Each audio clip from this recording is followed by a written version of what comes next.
Бүгін достар, біргеміз Асылмұра жобасы аясында Темір ауданына қарасты аудан орталық Шұбарқұт кентінде орналасқан тарихи мәдени орын Досжан Ишан мемориал кешеніне ат басын бұратын боламыз. Ауылдан пәлендей қашықта емес, шақырым нақты білмеймін, Шейлі өзенінің бойында орналасқан. Бүгін бізді дәл осы жердің қызметкері Ерлан есімді ағамыз бастап баратын болады. Көшімізді бастап, қалған ақпаратты сол кісіден ести жатарсыздар. Бізбен бірге болыңыздар. Ассалаумағалейкум. Қалайсыздар, амансыздар ма? Денсаулықтарыңыз қалай? Ал сізге бүгін қолқа салып келіп қалдық. Қалайсыздар? Жұмыстарың жақсы ма? Бұйырса жол салып жатыр екен, неше шақырым ауылдан? 3 километр 200 метр. 3 километр 200 метр. Ояққа дейін қара жолға бірақ, бірақ асфальтталады деген жоспарда тұр, тас жол төселеді деген.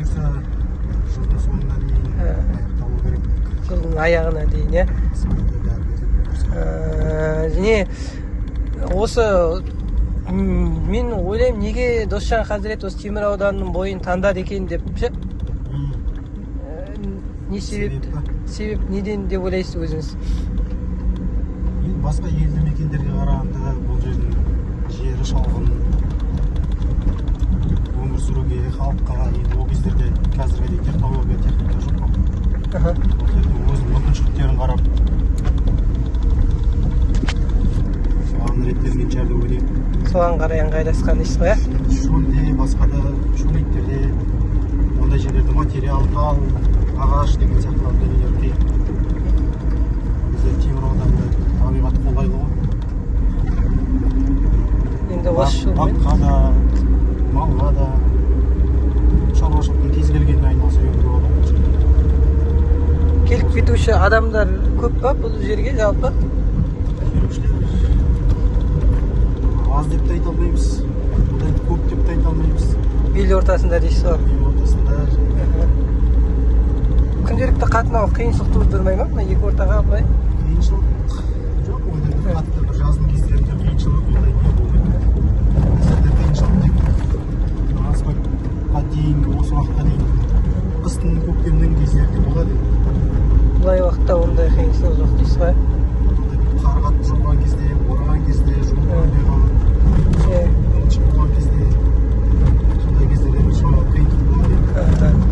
Бұл кездерде жалпы бұл бағытта емес, барлық бағыттарда қиын болады. Иә, тек бұған ғана емес дейсіз ғой? Оның ішінде біз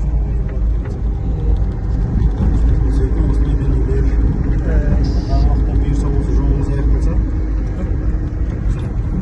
кереметтей болады дейсіз ғой? келушілердің шамалы мүмкіншіліктері артады ғой. Біздер қыста да келгісі келеді, бірақ звондайды, басқа қылады. Қиыншылықтарды айтамыз, келсеңіздер де осындай болады деген сияқты. Сондай дүниелер. Рахмет үлкен.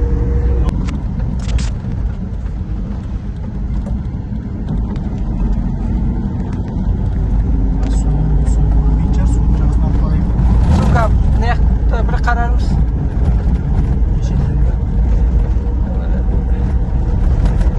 Бұлағы бар, қателеспесем, сол бұлаққа барғанда қарай қоярмыз. Бұлаққа барғанда қарай қоярмыз. Біздерде қазір реставрация жұмыстары жүргізіп жатыр. Сол мердігер компаниялардың көліктері, басқалары. Осы арада дейсіз. Жүреді сол. Связь болады, басқа болады. Жұмыс жүргізеді. Материал тасиды. Асфальттың соңғы қазығы осы жерде. Жақсы, ал кеп қалды.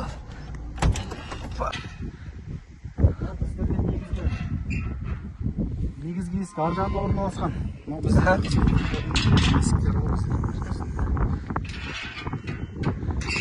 Талдарда ойдай өсіп қалыпты. Қақпа ар жағында.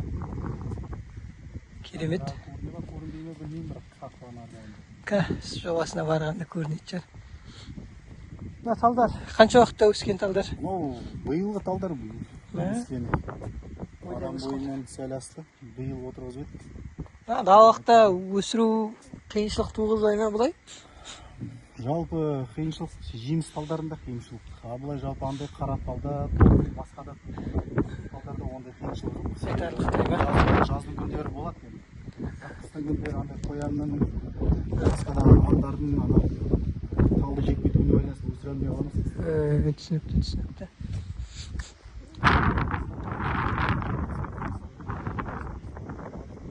Парковка болады, машинаның тұрақтары.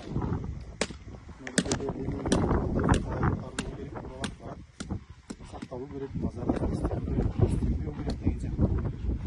Содан және де ары қарай біздерде негізгі бағытта біздерде брусчатка тротуар.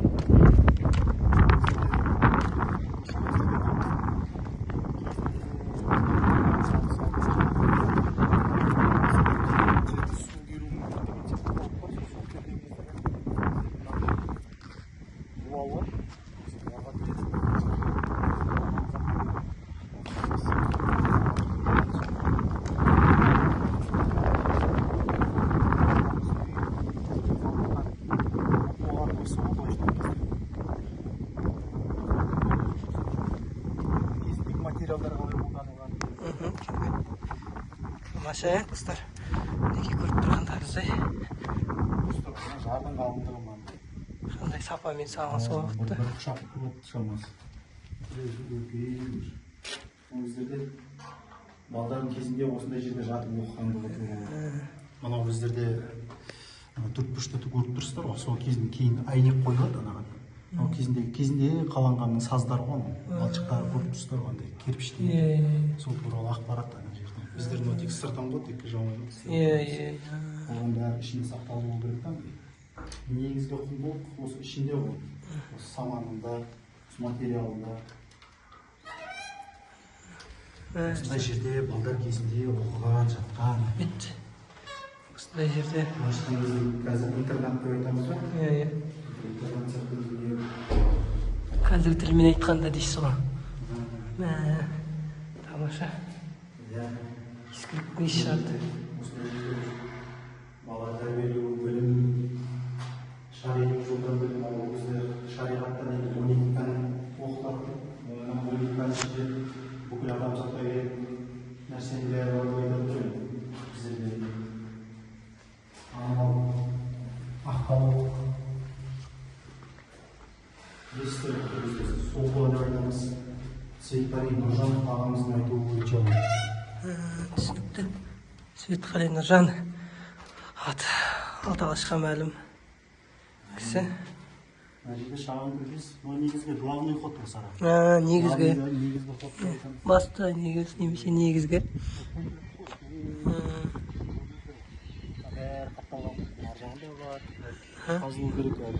Жасалатын. Бәрі қазылу. Сол кезде кестен болмайды. Біз атарва сынды үйлерге осы ара кіруге, орталыққа материалдар бөлуге, продукттар бөлуге деген сияқты. Хоты ғой мынау. Қақпасы. Қақпа ана жерде болған, екі қақ болған. Ал үлкен алған, осы жерде ақсақалдар отырады. Шүйкелеседі, әңгіме дүкен құрады. Үлкен алаңдар оқушылар жүреді. Бұл жерлерді бұйырса алдағы уақытта бұл енді жұмыс әлі жалғасады. Бұл 2025-тің декабрьде сол уақытта аяқталу керек. Оған дейін жұмыстар бар.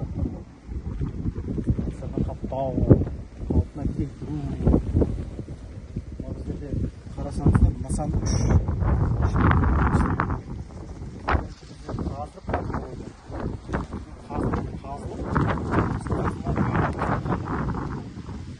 Келуші көрермендерге мынау қалай болды, бұл жер қалай тұрды, сол туралы.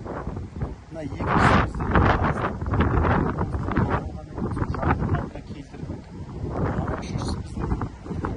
аяғын сносқа жіберіп, сырып алып, қайтып қалпына келтіріп қалғандай болды. Бұл біздерде Дұршақазір атамыздың жаққан мазары керемет меселесі.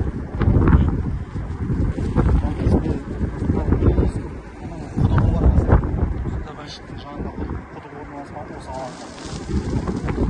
Сосын алып келушілерге сосын сонсын.